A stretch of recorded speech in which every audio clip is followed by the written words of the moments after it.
All right. Good afternoon, everybody. Good afternoon. Having a good day so far? I know on the way over here, I was following a van that had I hope something nice happens to me. So I'm really hoping you guys are going to be nice to me. My name is Peter Ritz. I'm a cybersecurity specialist at Werner Electric. Some of you might be scratching your head saying, Werner Electric, 75 years of selling electrical parts and components to contractors, machine builders, and all kinds of people. Well, we started up a cybersecurity practice about 10 years ago. Today, by the way, today is my 1-year anniversary. You didn't bring me a gift. That happens to be my director's secretary. So I've been here a year after an 18-year career at Cisco. So I spent a lot of time doing all kinds of techie fun, nerd, propeller head stuff, and made the transition over to Werner a year ago to help them out in the Southeast market, specifically focused on cybersecurity and industrial networking. So that's a little bit about me. Can anybody tell me what is the #1 attacked vertical in the market today? Cyber attack. But ISPs and manufacturing. correct. Why do you suppose that is? Downtime is money. Downtime is money and what else? Maturity. Correct. Postures of manufacturer, the cybersecurity posture of a manufacturer today is really what I'm finding in my short year at Werner. We have customers that are well down their journey and have a very robust cybersecurity strategy, policies are in place and controls and all those fun things. And then there are some that are nothing's even connected on the plant floor. So you have the business wanting to know what's actually happening at the lower levels of the plant, how many widgets we're actually churning out and all that other fun stuff, and they go to plug it in, and they can't even plug a network cable into it. So now you're talking about a refresh of the plant floor, and then how do you secure that, right? So that's what we're going to talk a little bit about.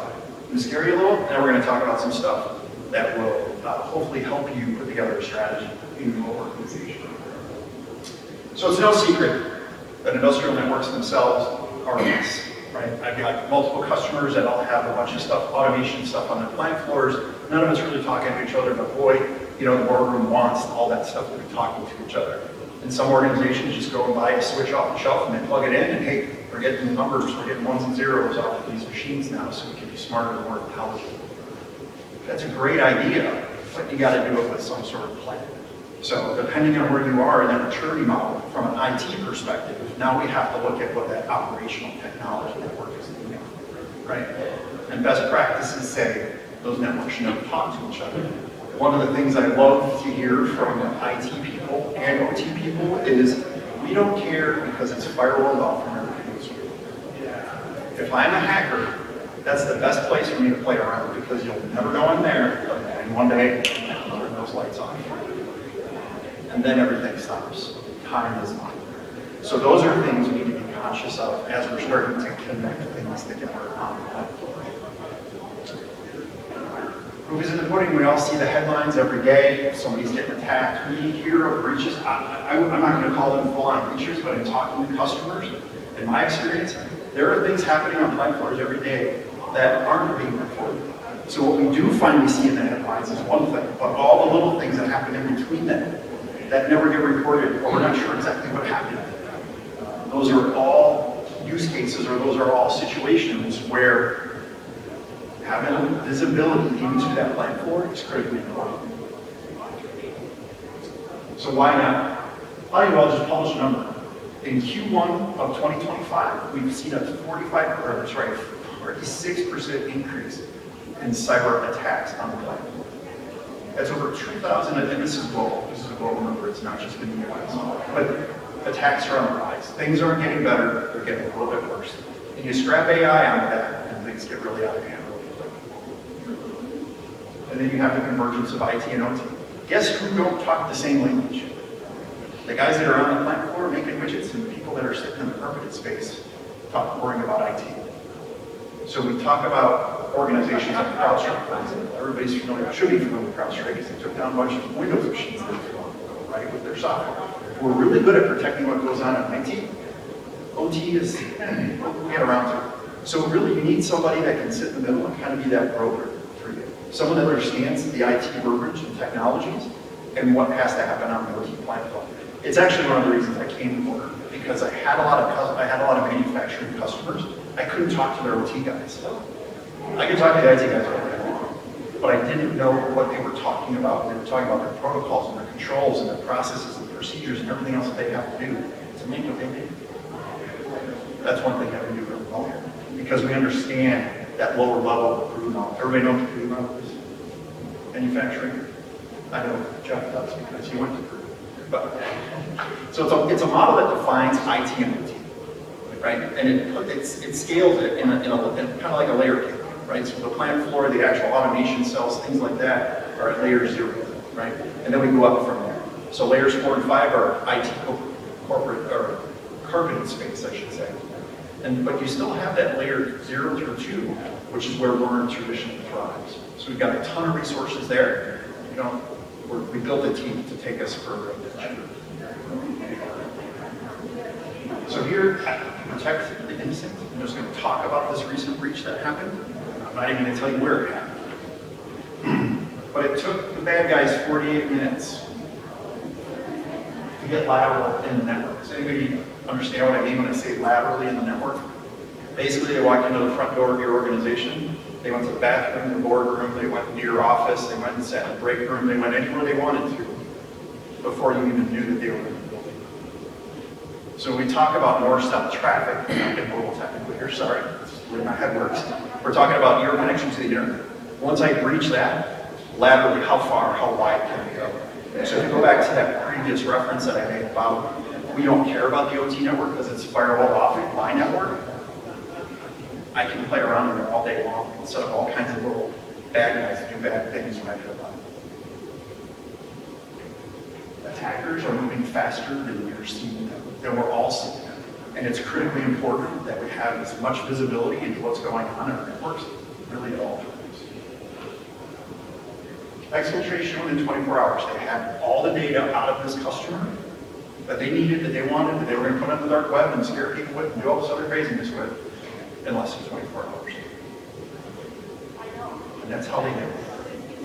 An email. How many of us are tested almost weekly on clicking emails? How many of us click on the email and get the email back that says, you're done, you made a mistake, you shouldn't have done that? I'm a cybersecurity guy, happened to me at one. It happens. It happens all the time. It almost makes you think, maybe we need to go back to licking envelopes and putting stamps on it. As a matter of fact, I had one customer that had a supplier that was infiltrated and started generating fake POs to my customer. And now they're doing all of their transactions over FedEx until they figure out what's going on in their network. They will not work any more equipment with them. And when they do, again, it's all via snail mail / FedEx, etc.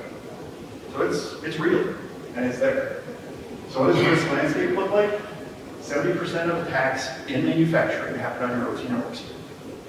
Anybody have OT? Are you manufacturers in general? Maybe I should ask that question earlier. You guys work for manufacturing customers? Or, yeah. Do you know if you have an OT network? An operational technology network on the front floor? We do. Yeah. And it's firewall from the IT side. Yeah. So everything you're talking about is. Yeah. So it's a real thing, right? A lot of the PLCs and the controllers and everything else that's on the plant floor today are relatively basic, right? They do an input, output, they read a sensor, they do one other thing, they do something else, but it's an attack surface. I had a customer who was at Cisco.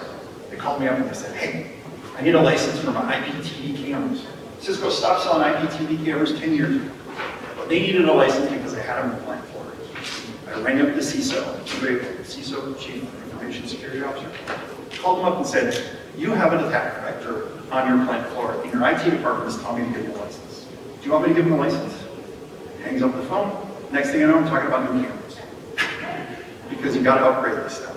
It's great that you put it in 10 years ago and it treated you really well and did everything you wanted it to, but at the end of the day, we saw it as an attack vector, and I felt it important enough to bring it up to leadership to make sure that we can make that change happen. And ultimately, they didn't go with Cisco's cameras. But that's okay, because they're protected. Ransom as a service, right? Targets uptime. We all know, we just talked about it. Click on the email, next thing you know, little bugs are flying around your network, and now I can just turn something off. Water, wastewater, right? You have a number of customers that are in that space. Their networks are flat. There's no segmentation. It allows everything to talk to everything. Bad situation to me. AI, making it worse. We're going to see an example of that here in a little bit. Because they're getting much more sophisticated in how they can target you. We're all on, who's not on LinkedIn? Exactly. We're all on it. We all pump information into it. I know who you worked with in the past. I can send you an email that makes it look like it came from a friend of a friend of a friend. And you're going to feel more comfortable in clicking on that link. Don't do it. And then when we start talking about supply chain, this is becoming more and more important, especially as our country reindustrializes, right? As we start building more stuff here, whether you're for or against it or whatever, as we start doing that, we're starting to ramp up vendors, suppliers, things like that. And some of those suppliers are not mature enough. If you talk about cybersecurity maturity, they're not mature enough. And to the example I used earlier with my customer, one of their vendors, one of their trusted vendors got hacked. And now they're doing all their business via mail. So key trends, we already talked about IT/OT conversions. That's a challenge in and of itself to make sure that everybody is protected. You want to have the right eyes on the problem. I think we always move forward with that. Regulatory oversight. So if you're doing business with the Department of Defense or Department of War, whatever they're calling it this week, if you're doing business with them, you have to have a certification to continue to do business with them. This is a government mandated thing, and it's not just about you, it's about who you get your suppliers, who you get your supplies from, building things that you supply to the government. It's a very intense certification, and something that Werner can help you. You guys actually use the CMMC certification. We do preparation for CMMC certification. We will help an organization get to the point where when that auditor comes in, because it's not a cheap date, it's an expensive thing to go through. When that auditor shows up, your chances, you'll be in a better position, right? What we have found is a lot of our customers don't have the resources to be able to do those types of things, so that's where we come in. Absolutely. Cloud and IoT expansion. So when we talk about putting things in the cloud, we all have, remember the commercials from it's in the cloud. There's a lot in the cloud right now, right? I've got a lot of customers that are leveraged heavily in the cloud. Is that secure? How secure is it? Is it because it's AWS and we know it's secure, or it's in Azure, it's secure? I wouldn't trust that. I'd make sure I've got something watching the watcher. That's my position on that. AI-fueled attacks, we talked about that earlier. AI is making this stuff faster.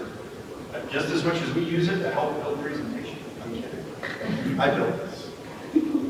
But just as we use it to help with emails and presentations and everything else, hackers are using it against us just as fast. And that's what we're going to see here in a couple slides. And then obviously supply chain targeting, as we talked about earlier. It's one of those things where, again, if that supplier's not mature enough, and how do you know that? Could they get hacked, and then what's that ramification going to be on us? Okay. So threat pathways, who can answer this question? I'll bet you all know the answer.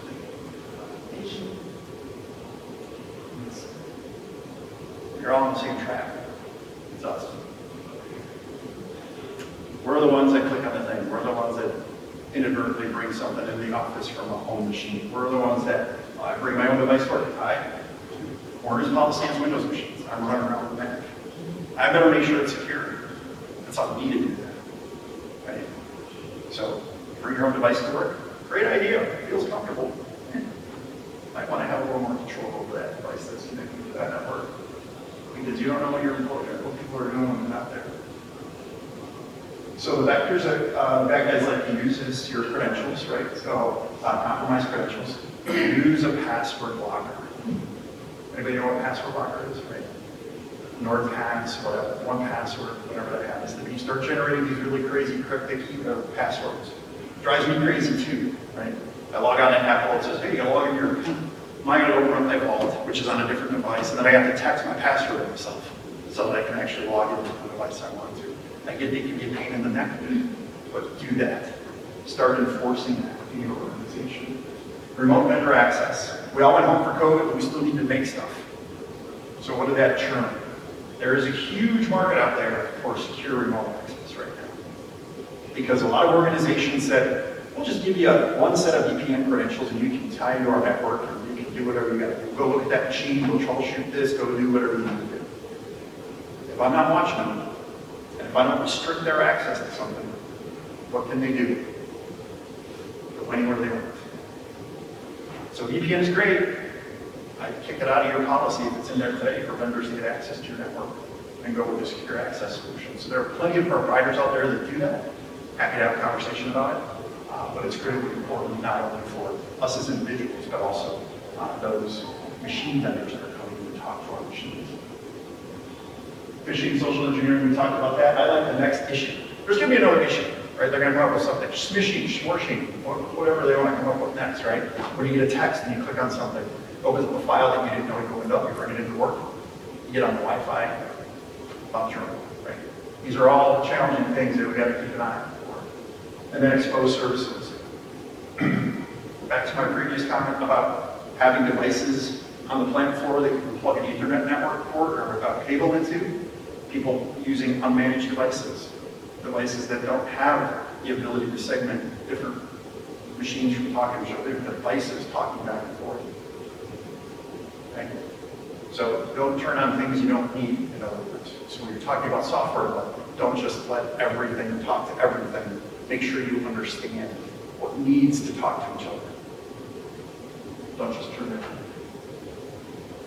So here's our smish, right? You guys can read through that, and I'm pretty sure just looking at it, I'll give you a second. You're going to be able to tell it's a fake email.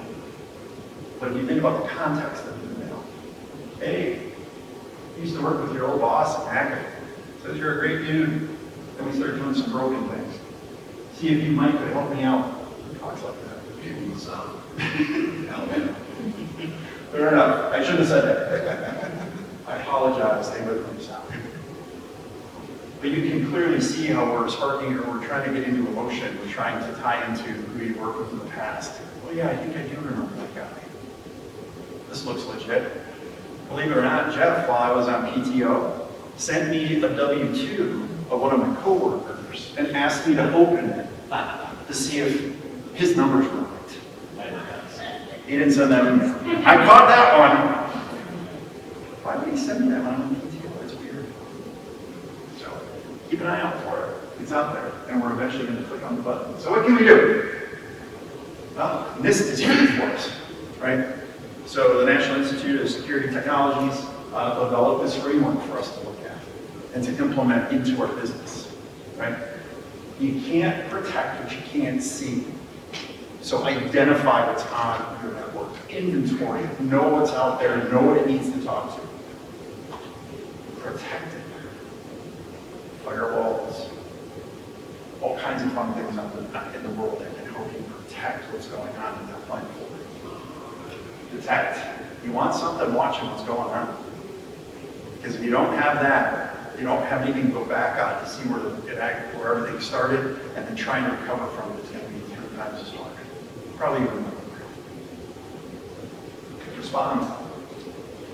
Right? Do desktop exercises. We'll talk about those a little bit later. But do drills. Walk in and turn something off and say, we just have to go fix it. Right? Work through those scenarios. Bring smart people in your organization together. Talk about what you think may happen. I was doing a plant tour a couple weeks ago. North Carolina, actually. And I'm walking around. Just me, walking around. I'm there with a number of other partners. We're doing kind of an assessment survey. I'm just walking around. I don't have a badge on. I'm dressed kind of like this. I wear the coat. Nobody stopped me. Nobody said a word to me. I walk by guys on that plant, guys and ladies, men and women. Good morning, how's it going? Great, blah, blah, blah. Stop them. Put together a plan that empowers your employees to challenge people that they run into that they don't know. If you're not wearing a Werner badge or some sort of visitor tag or something like that, you got to shut that stuff down. I can have a whole pocket full of USB drives and drop it everywhere now. You're going to say, I turned off USB access to everything. I get that. Talk to another customer, not too far from you, just a bit north. Their biggest concern, they always have their garage doors open. Somebody could walk in there, and they honestly told me this in a meeting, that somebody could pop that thing open with a screwdriver and plug whatever they want. Physical security is just important as digital security.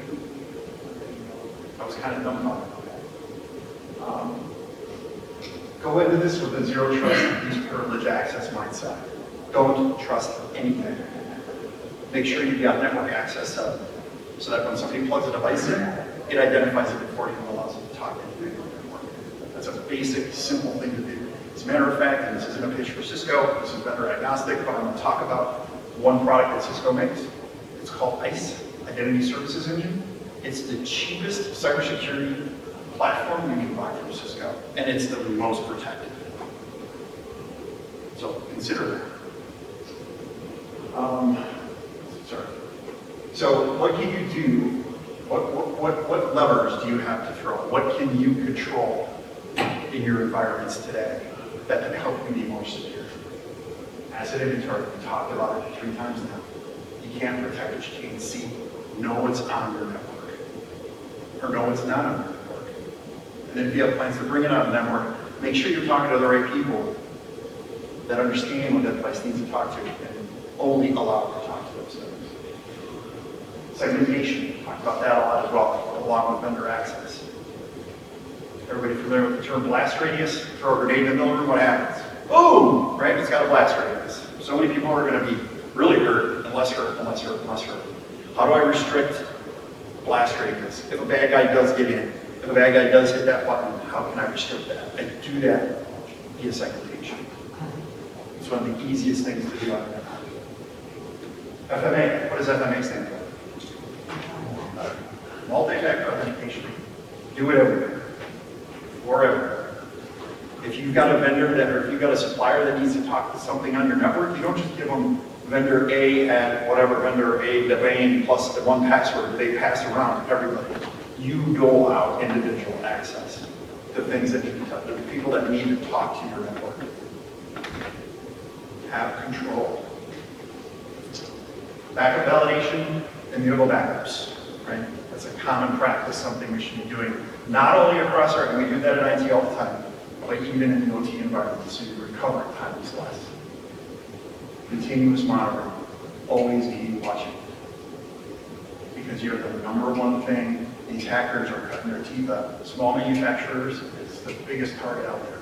Because they know you don't have the staff to bring in a bunch of super geniuses to secure everything. You're one of the easiest targets. And then third-party governance. Have somebody watching your watchers. CISOs like in my experience, CISOs like to talk to a vendor and assume they're completely covered, and they're not. Because there's always something. So governance steps to success. So over a 12-month period, pilot, scale, and dashboard. You should always be watching. Again, continuous monitoring. Create a dashboard. Put together a team that includes your CISO, your OT resources, your IT resources, and your operations teams. Do quarterly reviews. Sit down and talk about this stuff. Understand what's going on in your infrastructure. Tabletop exercises. Said it a number of times. What is a tabletop exercise? Have you ever participated in a tabletop exercise? Anybody in this room? Yep, they're important, aren't they? Why would you say that they're important? Training peacetime. Yep. People don't freak out when you're at work. Exactly. If you practice like you play, and then make it a boardroom topic. I've got a really good friend of mine who happens to be a C-suite guy at a small manufacturer in town here, and they finally brought it to the boardroom. It's something they talk about every one of the board. What's our posture? How are we doing? How are we measuring ourselves? What were the tabletop exercises we did in the last quarter? All those things are things that they fold into their board meetings. What are the main KPIs, especially talking about manufacturers, that they should be? I think they're pretty specific, I think, to a particular manufacturer. So off the top of my head, okay. Or just quarterly reviews, what are they? Well, they're sitting down and talking about what is our current cybersecurity posture, right? What have they done to enhance that? Because again, the threats are ever changing. I can't tell you how many companies I talk to where we have a robust cybersecurity a robust cybersecurity policy. When was the last time you looked at it? This is not a destination. This is a journey, and those are the things that you need to be paying attention to. Did you want to share what KPIs you guys look at? Knowing that human error is still a big piece, we look at phishing training performance every quarter, just to make sure that we're not being our own worst enemies. And then we always make our teams report on number of incidents as well as any major incidents. And to our board, we escalate immediate notification if there's any incident that may seem to. And then we benchmark against this score. Money is participation. Because I was drawing a blank out of the training. That was really good. So what are your next steps? So go back to your organization, force a 90-day, or at least try to put out a plan within the next 90 days around what your cybersecurity posture currently is and what you need it to be. Approve a dashboard cadence, check the dashboards frequently. A lot of organizations adopt dashboards in many different ways, but have something watching what's going on. There are providers that provide that service to you. Werner uses somebody, I can't remember the name off my head. But when you go out to our internet site, it tells you this is where we are from a cybersecurity posture perspective. I can share with you guys who that is a little bit later. Fund a pilot phase. So talk about how are you going to bring people together? Who are you going to bring together? Talk about what tools you're going to use, how you're going to use those tools. Right? And then ultimately assign duties and make sure you constantly review it. Having a robust cybersecurity strategy is fantastic until it's not. And eventually it won't be. I'm fast. I'm way too fast. So just wrapping up, threats are accelerating. We know that AI is fueling that. Bad guys want to do bad things to bad people, or to good people, not bad people you are. Programmatic approach is going to help you reduce your overall risk. And what's even more important in cybersecurity is definitely a cornerstone to operational excellence. So you can talk about OEE on the plant floor, how efficient are we, all that other fun stuff. It is critical that your cybersecurity posture, when you start plugging things in, is in lockstep with that. Questions, comments, concerns? I do have a question. So all of these measures are being put into place to stop a hack or an attack from happening, right? Who is the government? Like, who is trying to get the hackers? Are there people, like, are there companies out there that are actually trying to prevent this from happening or on the back end right after they've already attempted it? The biggest challenge, I think, with anybody's cybersecurity program is that continuous monitoring. There are a lot of organizations, again, another flip for Cisco because I know it well. Cisco Talos is the back end that watches attacks across the entire internet all the time. So they are probably going to find something before your organization will. So I would say monitoring Talos and bringing that into your organization is a good place to start from that perspective. The government certainly has their programs as well. CISA is one of them. We usually have them come talk at some of our events from time to time. They're very approachable. They'll tell you all about the government itself has got a ton of great programs for you to leverage if you've got the resources and the time to invest in that. But then talking to partners, staying engaged in the cybersecurity environment or cybersecurity chat groups or whatever, come to events like this and learn more about it. But yes, there are government people watching, then there are definitely organizations like Talos. There are others as well, they're just escaping me right now, but they're monitoring the internet all the time. They're monitoring everything. So yeah, there's always somebody watching. So. Which is a little scary. So that's what I had for you guys today. I went really fast with that. Oh, great. Efficient. And efficient. Questions? I cheated before I'm on the board of some manufacturing companies, but I'm also in the cyber industry. Yep. We do quite a bit of pen testing for manufacturers. And we kind of joke that we don't even start our project for a couple of weeks after we show up because we know we're going to get in through HVAC systems, chillers, things on the building that nobody's thinking about. Right? They tend to think about what's in the building that's on the building. How do we educate and bring along facilities managers and others that are responsible for that quite frankly don't go through cybersecurity training and might not even have a computer all the time? So I'm working with 2 organizations right now where we're doing that very thing. So one of the things I was successful at in my previous career was actually getting IT and OT together. I had to climb off behind that organization to figure out and care about both of those things at the same time. But I think that what can we do? I think certainly putting some security, these types of topics at a very kind of one-on-one level into their events is probably a good place to start. I'll tell you from Werner's perspective, we put cybersecurity in every event we do. In one shape or form or another, we're actually changed. Like we're doing a safety event at Potawatomi, if you guys want to come later this month, where we're having personal cybersecurity as part of that program. And the organizations that I'm working with right now around building out their OT practice and their OT actually starting to connect things to their network, we are bringing those people. We're bringing facilities along. They don't need to understand it. They just need to know it's something you need to be concerned about. And how we're doing that is by implementing that. So network access control is what's bringing them along. Because if they got to swap out a module or something like that, they need to know what they need to do to be able to get that device connected back to the network. But I think attending their trade shows, because they go to trade shows too. They get learning from Werners and organizations like us all over the place. So there's Viking Electric, there's all kinds of places in town that do things like that. So I think that's one way to do it, is by outreach and working with them. But again, I don't know how much they really need to understand from that perspective either. Question for you going forward, with the growth and advent, I guess, of quantum computing, how much more complicated will all this become? And are there organizations, individuals, companies that are working to help organizations get through that when it goes away?